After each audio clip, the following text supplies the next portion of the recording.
Ayan, pasensya na talaga, pasensya na. Ito na. Ayan na, ito na talaga. Yan, ang pinag-usapan natin yung sa nangyayari sa Ayungin, no? Sa Second Thomas Shoal ngayon, no? Kung saan base sa report galing sa Department of Foreign Affairs na water cannon po yung mga resupply boats natin. Sabi ko nga kanina, yung ating mga Marines, no, at saka yung mga ating troops diyan, kailangan nila ng resupply, no, to be able to sustain our presence there, no. At katulad ng sinabi ko kanina, kailangan talaga natin ng sana ng ganitong on the ground presence or over the water presence, no. Sana meron din tayong ganun dun sa Panatag Shoal, sa Scarborough Shoal, no. Because I think if we had that, if presidents all the way from Marcos to Aquino established that, then sana hindi siguro nawala yung Panatag Shoal sa atin.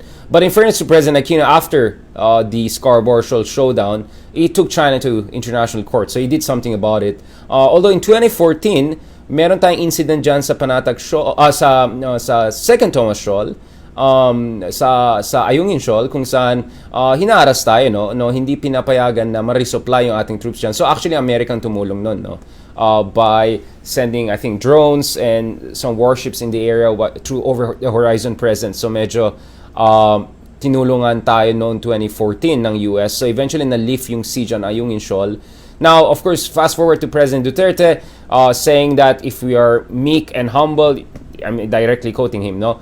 Kung meek and humble daw tayo, we can get China's mercy, no? But so far, I'm not sure we see any evidence of that. I don't think the situation on the ground has significantly improved for the Philippines, no? Pag titignan natin, over the past 5 years, China's militarization of those artificial islands has actually accelerated. In fact, if not culminated. We see that China is using an armada of yung mga maritime militia forces or yung mga fake fishermen, pero sa totoo lang, mga militia forces sila. At nakita natin, yung result of that was yung reportedly yung nangyari sa Reed Bank, no, kung saan mukhang Chinese militia vessel yung involved, no, dun sa sinking ng Jember, no, yung and almost, ang daming Pilipino muntik nalunod, except niligtas sila ng mga Vietnamese fishermen who were roaming in the area, no.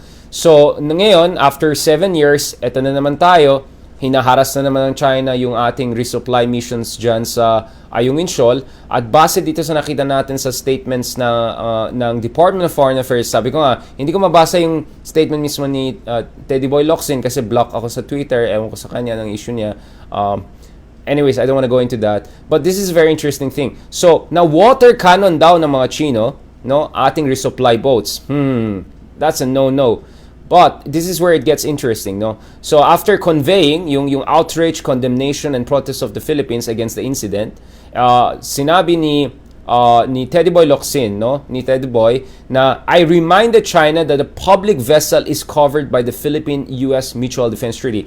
Mahalaga po yan dahil since the Trump administration, kasi Trump talaga, ano na siya, talagang go na siya sa China, di ba? Hindi katulad na Obama na medyo wishy-washy at medyo tinutuloy rin ni Biden yan kasi ngayon may bipartisan consensus, no, both Democrats and Republicans tough yung stance nila sa China, no, at very negative na yung views ng China ngayon among the policymakers and also the broader public in the US, no. So what we see since 2019, no, since release of a specific policy statement by former Secretary of State Pompeo dun sa South China Sea, and hanggang ngayon na-reiterate din ni Anthony Blinken, yung US Secretary of State under Biden on multiple occasions. Tama yung sinabi ni Locsin. Pag inatake, no, yung ating mga barko, ating mga airplane, aircrafts, at ating mga troops dyan sa West Philippine Sea, covered na yan ng Mutual Defense Treaty. Hindi yan na-clarify nung panahon ni Obama. Not very clear. Medyo wishy-washy sila Obama noon. Clinton din, even Carter, all of them, wishy-washy sila. Actually, nagsimula yan panahon ni Nixon pa eh. Pakanan ni Kissinger yan eh.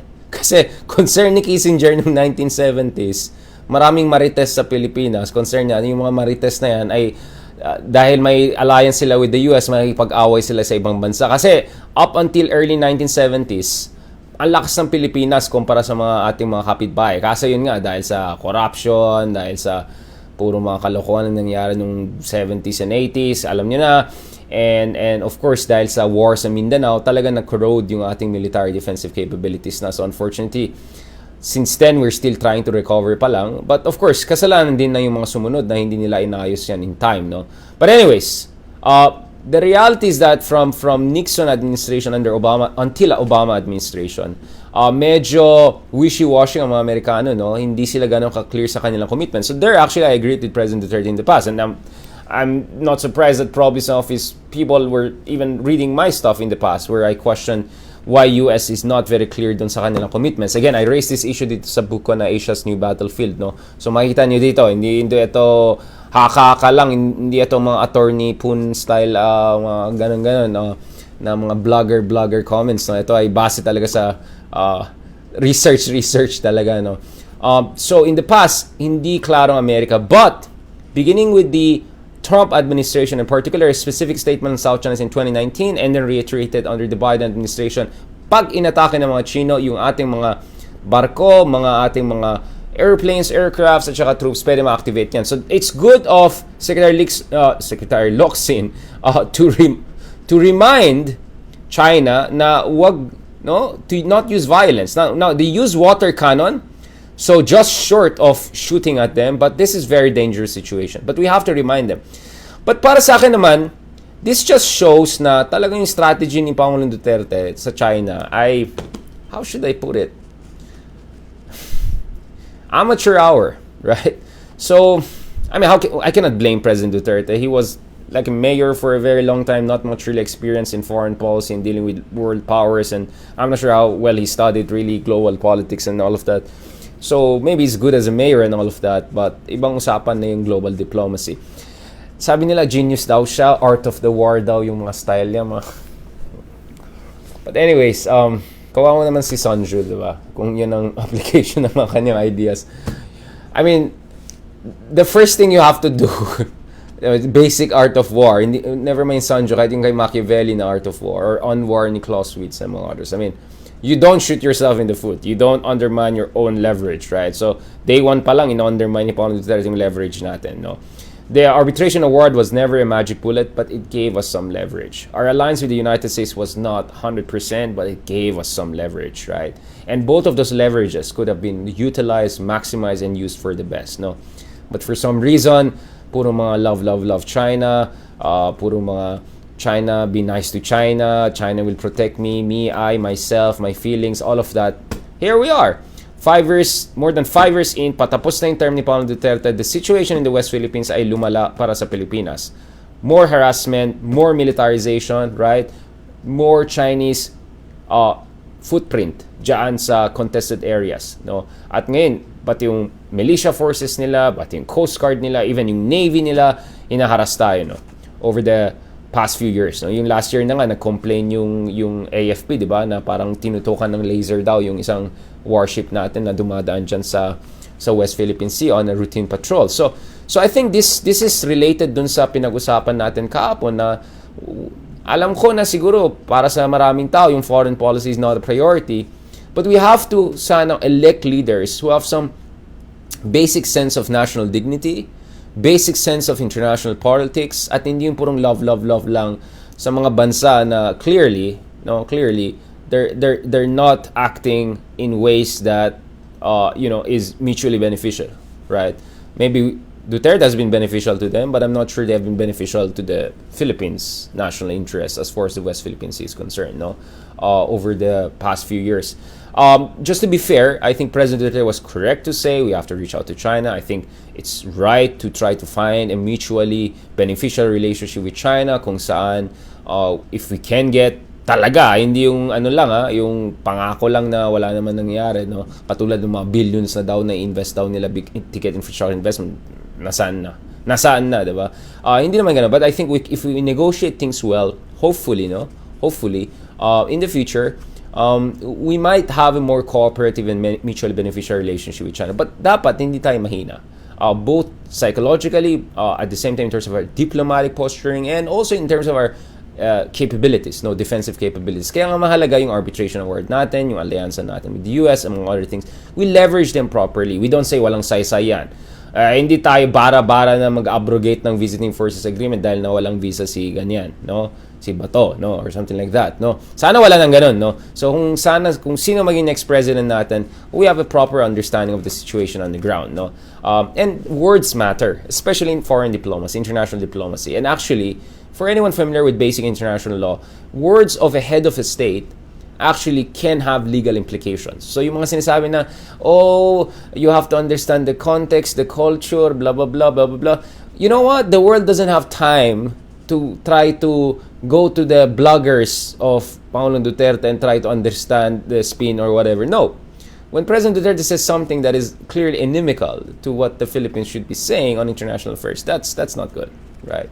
Now, in fairness to President Duterte, I think he rightly emphasized that we have to engage with China. I agree with that. He rightly emphasized that we have to compartmentalize our relationship, look at areas when we can cooperate, look at areas where we have to stand our ground. But puro cooperation yung finocus niya, even though sometimes that came, potentially at the expense of our interests, no? Our primary interests, our core interests, our national interests, no? So yun yung concern ko. So hopefully under next president sa Pilipinas, pag-aralan na mabuti, where did we go wrong? Because I don't think any Filipino president got our foreign policy right 100%. Lahat sila may pagkakulang. So hindi naman tama na sabihin mo si Duterte lang may kasalanan. Hindi naman kasalanan ni Duterte na wala yung panatag shoal, right? Hindi rin ang kasalanan naman ni Duterte na pinabayaan yung ating sandataan lakas. No, in fairness naman, di ba? And under President Duterte, some good things happened thanks to Secretary Lorenzana, AFP, and mga others. For instance, inaayos natin yung ating airstrips, yung facilities natin dyan sa Panatag Shoal. Tinutuloy natin yung 3 horizons. So, second horizon, patapos na tayo. Magta-third horizon tayo ng AFP modernization program. So, may mga nangyari naman na positive, no? Pero, sana naman, medyo hindi lang tayo umaasa sa Defense Secretary or Foreign Secretary natin to say the right things and do the right things. Sana Presidente pa lang, you get it right, diba? And from there, everything else should follow. Yun naman yung sinasabi ko, no? Yun lang. So, hopefully, whoever is our next president, yun naman, konting appreciation of the nuances of geopolitics, konting assertion of dignity, wag masyadong amateur hour, wag lang sabihin kung anong gusto mong sabihin. Think about the consequences of what you say, how it can be misinterpreted, kaya very dapat calibrated yung language mo. And yes, we have to engage with China, but we have to also deter, yung encroachments, no? Tsaka yung mga nangyari dyan sa West Philippine Sea. So, yun nga if you're weak, they have a contempt for you. Kaya bawal talaga maging weak So, sabi, tapang daw siya, art of the war, so and so forth. But clearly, ginaganon-ganon lang ang China yung mga ibang bansa dyan sa sa West Philippine Sea, di ba?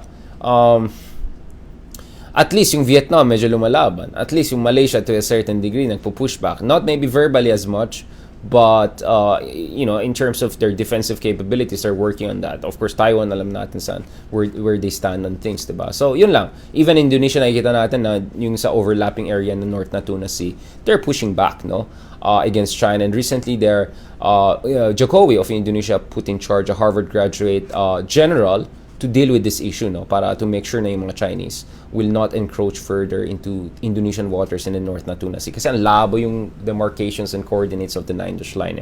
Anyways, I can go on and on. Nakikita na medyo pagod na ako. 5 a.m. pa lang actually gising na ako kasi I had to do an interview early morning at si Mike Enriquez, and then I had to write again. Medyo dahil sa circus na nangyari nung over the weekend, medyo behind the schedule ako dun sa mga ibang writings and works ko, no? But I thought it would be nice to a little bit go back to geopolitics and these issues, which was really my first love. It's still my love, and much of my writing is still on geopolitical issues. Hindi lang yung mga marites, malu, Mars, domestic politics issue. All right? Yeah, dignity, strategy, and diplomacy, right? Kailangan din naman medyo diplomatic tayo. Hindi naman yung warmongering na naghahanap tayo ng away or something like that. Wag naman sanang ganun. Diba?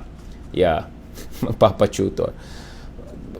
Paano mo i-tutor yung isang tao na ayaw naman matuto, di ba? Or feeling niya, alam na yung situation, obvious naman na hindi niya alam, di ba? Yung basic nuances of on-clause pa lang, or arbitration award natin. Anyways, yeah. Oo nga, sino ba talaga? Baka ang nagsulat talaga ng Art of the War si yung mga may Talano Gold. Alright, no, I mean, joking aside. Are there any questions? Mga kamalu, mga may mga tanong ba kayo dyan na pwede natin pag-usapan? May mga pamarites kayo dyan. Pag lalaki daw, Ano sabi nung cousin ko? Pag malalaki daw, iba eh. Wait lang. Ano daw pag marites pang babae daw? Pag lalaki daw, wait lang. Tolits. Tolits daw? Tol, anong latest? Kasi marites, mare, anong latest? Dapat marilatest. Marilatest. Ito naman, tol, anong latest? Tolits. Yung mga katolits dyan. Mga tolits, kamusta dyan? Yeah, you know what? Hopefully next time we have time. As I said, yun ang hope ko. We put time aside, we go through each books one by one, especially mga books na classics talaga, no? Balikan natin yan, including yung mga highlights ko from years ago nung binasa ko sila, diba? Pwede natin pag-usapan. But admittedly, I'm reading more and more on Kindle kasi mas madali kumuha ng quotations and all. Because when you start writing and all, dapat alam mo yung page, etc., etc., mas madali actually on Kindle. But yeah, a lot of my other books, including mga novels na mga kapal, may highlights pa yan, yeah. Yeah, my first course actually was in medical sciences. So, maraming mga stabilogang kasi kung nag-aaral ka na anatomy, physiology, yung mga ganun, talagang kailangan memorize lahat yung mga parte ng katawan, mga ganyan-ganyan. So, sanay na ako mag-highlight. Kaya kahit mga magazines ko, mga novel ko, may highlights sila eh. Yeah. Anong Talano Gold? Huwag na natin pag-usapan yan. Ibang usapan na yan. Yun nga, sabi ko, I don't want to go into the topic of Manchurian candidates and all of that. I don't think that's a helpful way of looking at it. That's why, please check my FBI Live yesterday on these issues. The 3 strands of foreign policy thinking dun sa mga top candidates natin. Bongo, BBM, Calyodi, Lenny Pacquiao, Isko, Lacson. Essentially, yun yung nakita kong 3 schools of thought, no? In terms of approach sa foreign policy natin. So, I don't want to use terms na pro-Uncle Sam, pro-whatever, pro-China, pro-Manchuria. I don't think that's a helpful way. Hindi tayo nag-slander dito, di ba? We criticize policies, we question competence, or we credit competence, no? But hindi naman ganun. Di ba? Huwag tayo mag-Marites style, di ba? Ano tayo dito? Analysis tayo. Right? Yep. And sana naman, hindi yung 1 step forward, 2 steps back, 10 steps back, di ba? Kasi minsan, yan ang problema. Meron tayong leader, ang daming fallback, di ba? Tapos may gagawin lang ng isang tama, wow, lahat happy. Pero actually, 9 steps behind ka pa rin, di ba?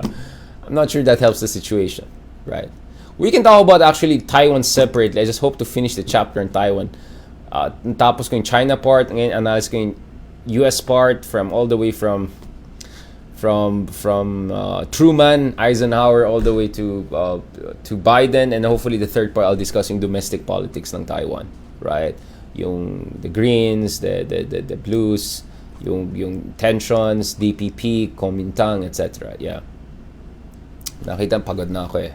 Actually, I just finished an interview with the British ambassador. So lalabasin ang GMA Network soon. Yung interview namin about yung state of relationship natin with Britain and the global Britain policy and what Britain is doing dito sa West Philippine Sea, yung kanilang mga yung aircraft carrier nila na dumaan dito at saka yung stationing nila ng mga warships permanently dito sa Indo-Pacific. So, marami na namin pinag-usapan. Please abangan yan sa Stand for Truth sa GMA Network. Lalabas din yan. And I have to meet another ambassador later on to also discussing Indo-Pacific among other things, no? Yes. Kay Lenny, ibang usapan yan, pero yun lang masasabi ko, no? I think if Lenny gets somewhere between 25 to 30%, and then yung ibang opposition or alternative candidates ay medyo kulelat pa rin or something like that, then I think makakaroon ng rallying effect na yan. Kasi other side, meron na silang reluctant unity na eh. Diba? Yes, may bongo impact effect there to a certain degree in Mindanao, etc. But wala, Sara backed out essentially, no? So nagka-reluctant alliance na sila with the Marcoses. So dapat the other side also do the same para may balance eh. Otherwise, if hindi ma-disqualify si Bongbong Marcos, then it looks like this is his race to win. Yeah.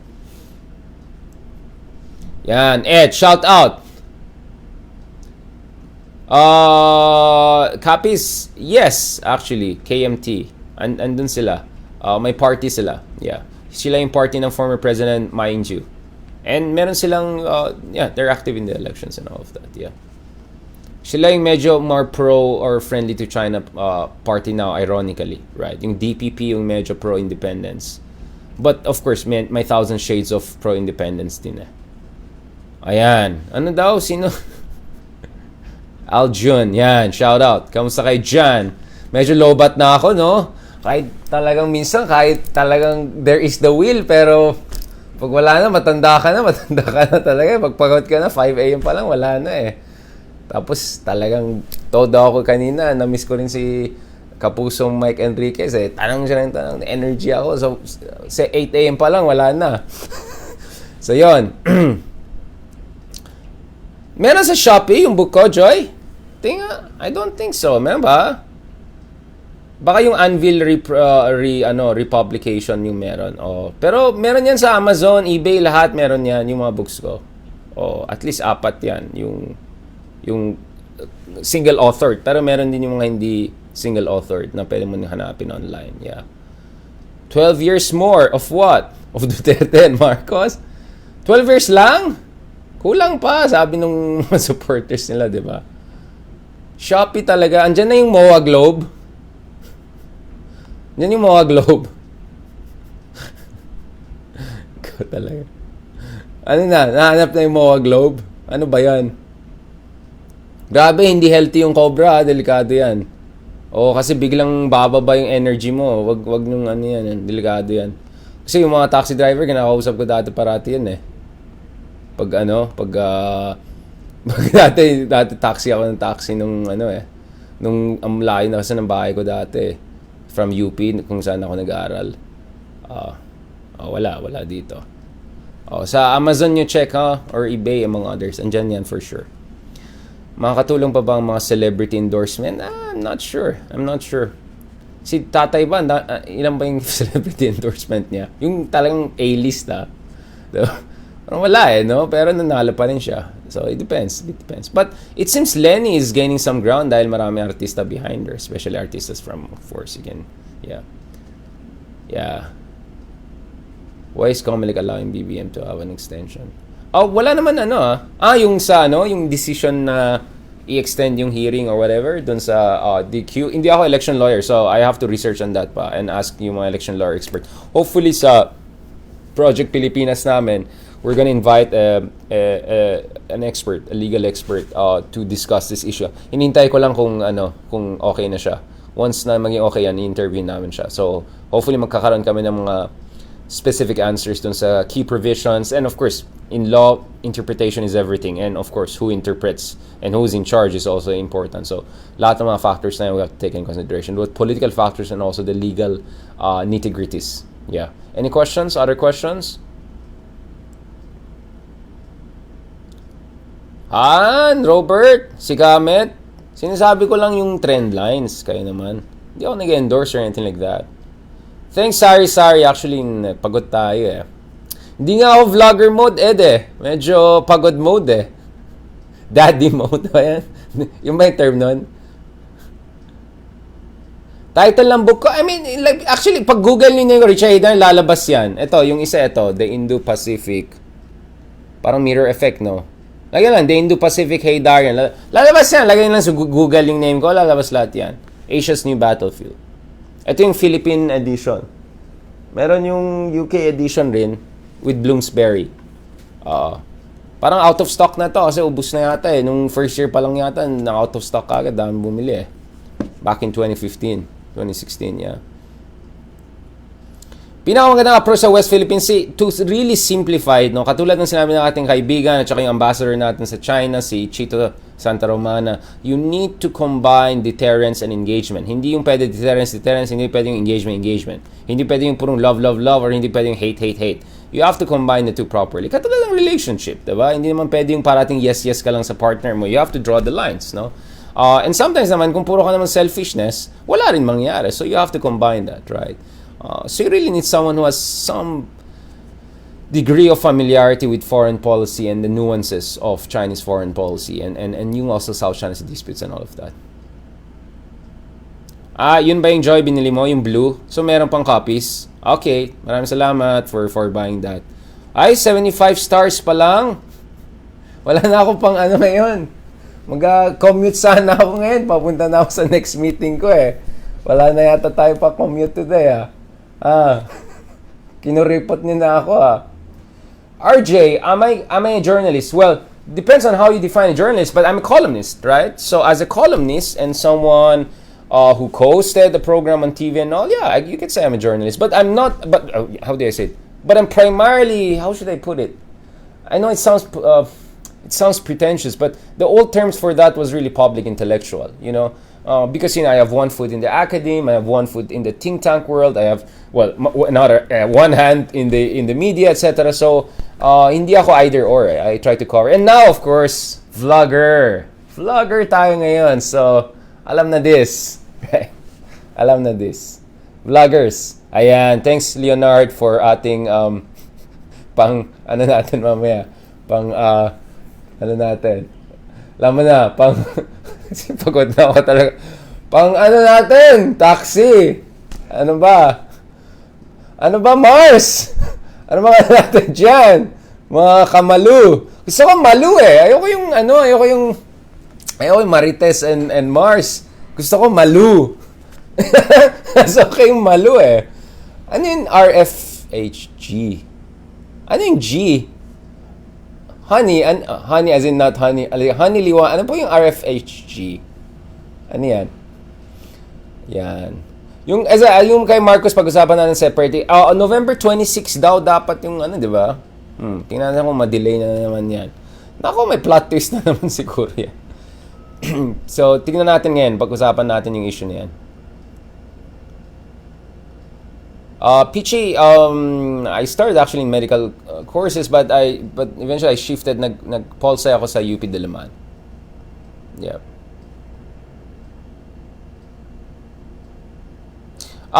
Jeff, I'm not gonna endorse any candidate, right? No, I'm non-partisan.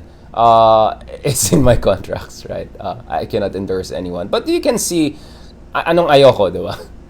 Ayoko ng sabog. Ayoko ng, alam mo na, di ba? Yan, yeah. Ay, salamat, Mauricio. Shukran, Habibi, for sending us stars. Janet, no, konti pa lang subscribers ko sa YouTube. Please, subscribe naman kayo dyan sa YouTube ko. Richard Haydarian. Medyo, recently na ako may time talaga mag-YouTuber eh. Wala talaga. Sobrang busy ako, promise, grabe. I mean, I hope people understand, writing articles, writing books takes a lot of time. And hindi yan basta-basta. You spend a whole day working on few pages pa lang minsan. Or kung swerte ka, you can write 3,000 to 4,000 words na properly na per day, no? But it takes time. Hindi naman to pa blogger lang eh. Right? Because these are gonna be peer-reviewed articles and all of that. Anong kay Tulfo?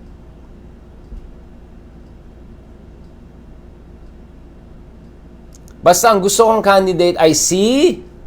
Yan, hindi ko sasabihin yan. Alam niyo na this. Hindi ko sasabihin. Yes, Ed, yeah. Hopefully later. May meeting pa ako eh. I just finished yung interview with the British ambassador kanina on bilateral relationship at saka yung COP26 negotiations. So medyo...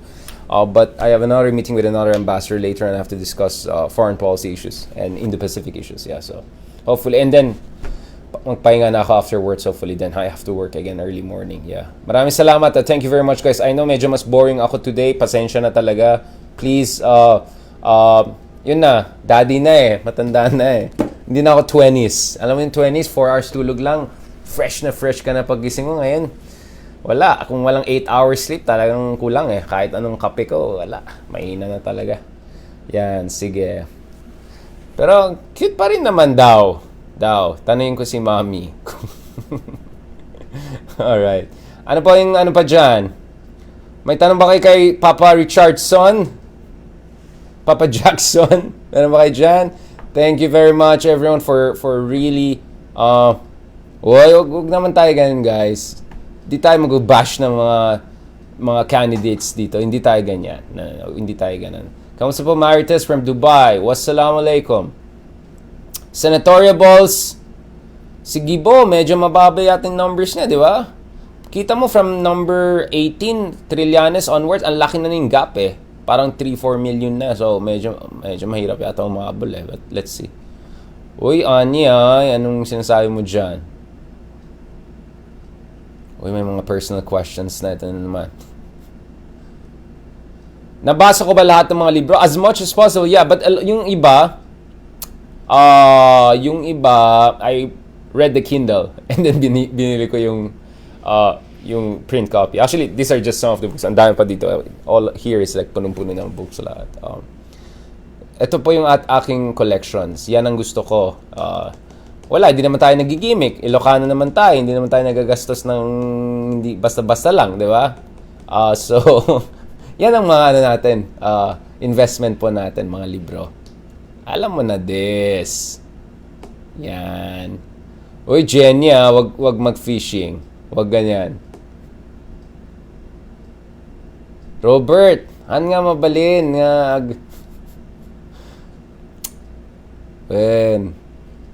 Iba talaga dyan, Yung Farmali, kamusta dyan? Di ba sa Davao na huli? Ano na naman daw? Parang dami nangyari sa Davao ngayon, Alright. Yes, si Fred Douglass yun, Raphael. That's a fantastic book. That's a great biography. I think that was the best. It won the Pulitzer book, I think, in 2018, if I'm not mistaken, or 2019. That's a fantastic one. But again, I was reading the Kindle version. Hindi ko na. Ang ganda kasi ng cover, kaya binili ko rin yung ano niya. When I was flying back from DC the other year. John, hindi na ako magpa-survey for now. Alam mo na naman anong mangyayari pag magpa-survey tayo Baka ano na naman. Yung tipong followers mo, 100 plus thousand, tapos yung bumoto, biglang 1 million. Ibang klase yun, Ibang klase yun, Ibang klase yun. Yung parang mas maraming bumoto dun sa kunwari number of ballots.